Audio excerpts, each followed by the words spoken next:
चलिए इस वक्त की बड़ी खबर आपको बता दें, केंद्र सरकार से जुड़ी है, मंत्रिमंडल विस्तार से जुड़ी है। इस वक्त की बड़ी खबर, कल शाम 6 बजे हो सकता है मंत्रिमंडल का विस्तार। शाम 6 बजे केंद्र सरकार के नए मंत्री पद और गोपनीयता की शपथ लेंगे। मोदी मंत्रिमंडल में कई नए चेहरों को मौका मिलेगा। जो जानकारी मिल रही है उसके मुताबिक कल शाम 5:30 से 6 बजे के बीच 20 से ज्यादा मंत्री पद और गोपनीयता की शपथ ले सकते हैं। सभी राज्यों की भागीदारी हो सके इस कैबिनेट एक्सपेंशन में, इस बात का ध्यान रखा जाएगा। ये जानकारी भी सामने आ रही है। इस वक्त की बड़ी खबर, अब तक ये माना जा रहा था कि 8 जुलाई को यानी परसों सुबह 10:30 बजे कैबिनेट का विस्तार होगा, लेकिन इस वक्त की बड़ी खबर, कैबिनेट का एक्सपेंशन परसों नहीं बल्कि कल शाम 6 बजे होगा, जिसमें 2-4 नहीं बल्कि 20 से ज्यादा मंत्री पद और गोपनीयता की शपथ ले सकते हैं। मौजूदा वक्त में 28 मंत्रियों के पद खाली हैं, 20 से ज्यादा मंत्री पद की शपथ ले सकते हैं। हर राज्य की हिस्सेदारी होगी।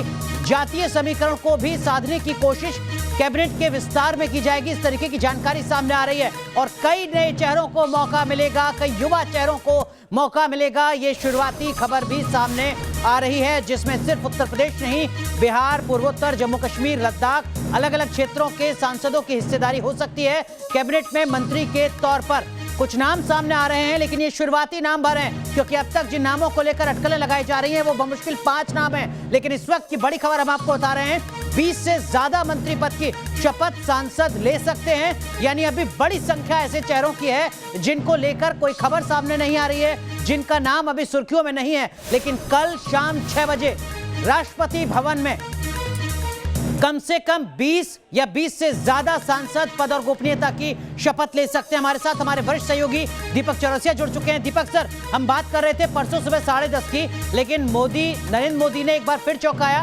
अब कैबिनेट का एक्सपेंशन कल शाम 5:30 से 6 बजे के बीच। जी बिल्कुल, यही खबर आई है। सरकारी सूत्रों ने जानकारी एजेंसीज को दी है, हमें भी दी है और यह बताया है कि 6 बजे ये विस्तार हो सकता है। जल्दी ही इसकी औपचारिक सूचना राष्ट्रपति भवन में दे दी जाएगी। और मैं आपको ये बता दूं, 3 विशेषताएं होंगी। जनरेशन नेक्स्ट वाला मंत्रिमंडल होगा, इसके बाद जो एवरेज एज होगी वो 50 से 55 साल हो जाएगी मंत्रियों की। यानी जितने भी 28 से 29 मंत्री जो शपथ ले सकते हैं वो ज्यादातर युवा होंगे। नाम बड़े ऑब्वियस हैं, सर्बानंद सोनोवाल उनमें से एक है, ज्योतिरादित्य सिंधिया उनमें से एक है, अनुप्रिया पटेल उनमें से एक है, और कुछ सरप्राइज वाले चेहरे भी हो सकते हैं। अनुराग, जो सबसे महत्वपूर्ण बात है, कल हम ये कयास लगा रहे थे कि शायद कल कैबिनेट विस्तार ना हो, क्योंकि कल मोदी कैबिनेट की एक बैठक है, उसके बाद CCEA की बैठक हो रही है। तो मोदी जी एक बार फिर चौंका रहे हैं। कल शाम 6 बजे विस्तार का पूरा खाका तैयार कर लिया गया है। विस्तार में जो सबसे महत्वपूर्ण बात है, जिसको मैं सबसे ज्यादा एम्फेसाइज करना चाहूंगा, वो है कि युवाओं को ज्यादा से ज्यादा प्रतिनिधित्व।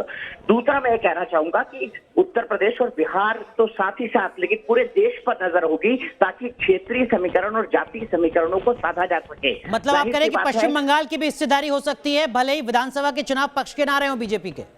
बिल्कुल, क्योंकि भारतीय जनता पार्टी को अपने नए चेहरे पश्चिम बंगाल के अंदर उतारना पड़ेंगे, और उसमें कई नाम ऐसे हैं जो मतुआ समुदाय से आते हैं। मतुआ वहां का सबसे बैकवर्ड समुदाय माना जाता है, और मतुआ समुदाय ने खुलकर मोदी सरकार की फेवर में विधानसभा में भी वोट किया है और साथ ही साथ लोकसभा के अंदर भी वोट किया है। और मतुआओं को एक प्रतिनिधित्व मिलना, तो मैं ये कह रहा हूं कि ये उत्तर से लेकर दक्षिण और कश्मीर से लेकर कन्याकुमारी तक, पूरब से लेकर पश्चिम, सभी राज्यों को शामिल किया जाएगा। एक महत्वपूर्ण नाम मैं आपको बता दूं, जो हमको लगता है जिनको युवा चेहरे के तरजीह के तौर पर तरजीह मिलेगी, वो बीजे पांडा हैं, उड़ीसा से आते हैं, और साथ ही साथ असम में हाल ही में जो चुनाव हुए थे वहां पर अनुराग वो बम्पर जीत दिलवा कर आए हैं। सर्बानंद सोनोवाल को इसलिए जगह मिलेगी क्योंकि उन्होंने हेमंत बिश्व शर्मा के लिए जगह खाली की है।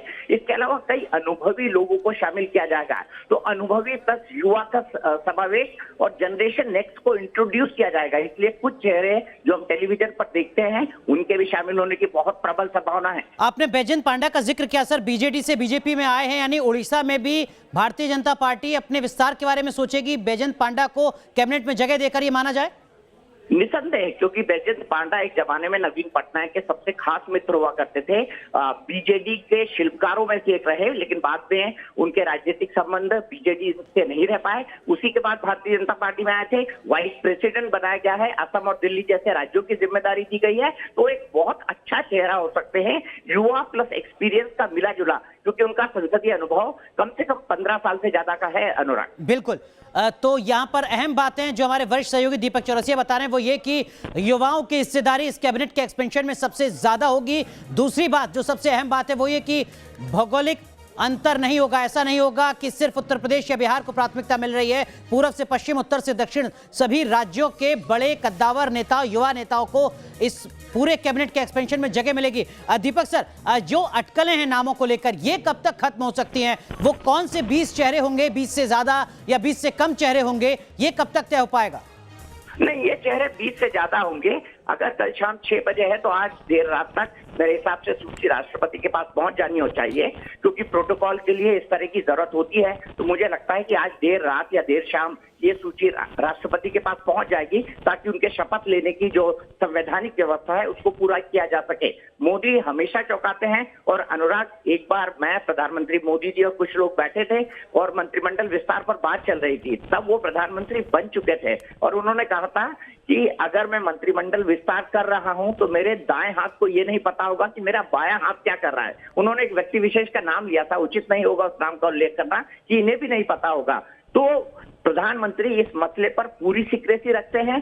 किस आधार पर वो तय करते हैं, उनके पास पूरा का पूरा बायोडाटा होते हैं। वो समझते हैं, जातीय समीकरणों को समझते हैं। वो जानते हैं कि भौगोलिक परिस्थितियों से कैसे मेल खाना है, क्योंकि भारत अनेकता में एकता वाला देश है। तो उस रेनबो कोलिशन को भी उनको दिखाना है। तो मुझे लगता है चारों तरफ से, और जनता दल यूनाइटेड को बहुत टाइम से चाह रहे थे कि मंत्रिपरिषद में शामिल हो जाए।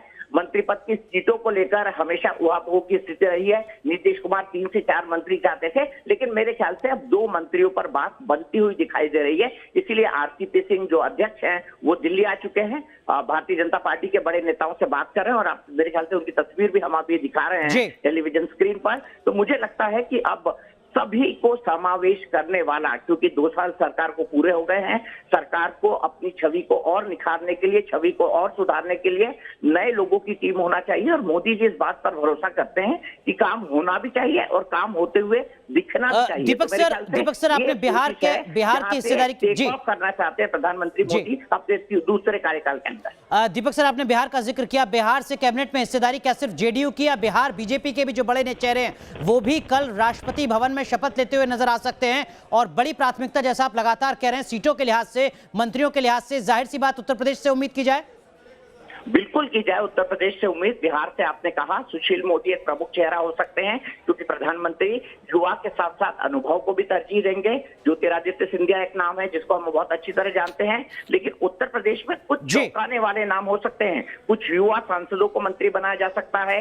एक दलित समुदाय से जरूर मंत्री होगा, एक ब्राह्मण समुदाय से जरूर मंत्री होगा, एक निषाद समुदाय से जरूर मंत्री होगा। और मुझे लगता है कि संजय निषाद साहब, जो निषाद पार्टी के अध्यक्ष हैं, उनके बेटे प्रवीण निषाद जो बीजेपी के टिकट पर लड़े हैं, वो एक बहुत अच्छा चेहरा हो सकते हैं। कई युवा ब्राह्मण सांसद भी हैं, उनमें से किसी ना किसी का नंबर प्रतिभा के आधार पर लगेगा। बिल्कुल बिल्कुल। दीपक सर, आप बने रहिए हमारे साथ हमारे सहयोगी विकास चंद्रा भी हैं जो लगातार इस पूरे कैबिनेट एक्सपेंशन को कवर कर रहे हैं। विकास, अब तक खबरें थी परसों की, लेकिन अब कल शाम 5:30 से 6 बजे कैबिनेट का विस्तार, इस बदलाव की कोई खास वजह?